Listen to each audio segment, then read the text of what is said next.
Hello everyone, আজকে হচ্ছে শীতে আমি ছাদে গিয়ে আমার ছাদ বাগানটা দেখাচ্ছি। মানে আমাদের সো এই আমি এখন বাবার বাড়ি আছি। সো বাবার বাড়ি গ্রামে, মানে শীতের সকালে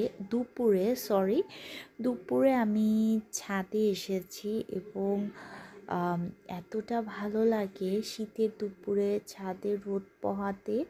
সো এখানে দেখেন, ছাদ থেকে ভীষণ সুন্দর একটা পরিবেশ দেখা যাচ্ছে। আর সেই সাথে আমি ছাদের গাছগুলির অবস্থা একদমই ভালো না, একটু দেখিয়ে দিচ্ছি।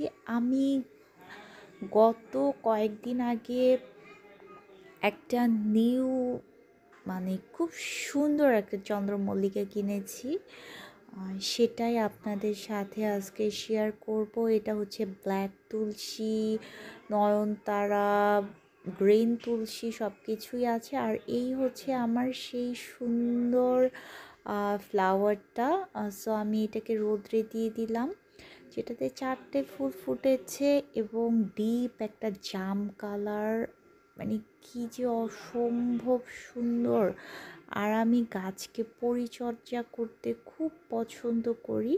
অ্যাজ মাই আমি আমার বেবিকে যেভাবে মানে সুন্দরভাবে চর্চা করি, গাছকেও আমি এভাবে জল দিতে, ওদের কেয়ার করতে ভীষণ পছন্দ করি। দেখুন, এই চন্দ্রমল্লিকাটার দাম নিয়েছে 40 টাকা।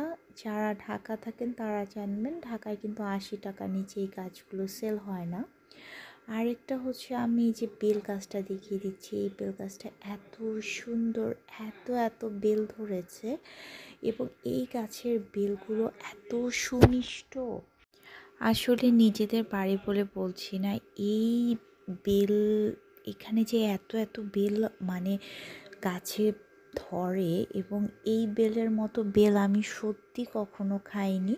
তা আশা করি আজকের ব্লগটা ভালো লেগেছে। ভালো লাগলে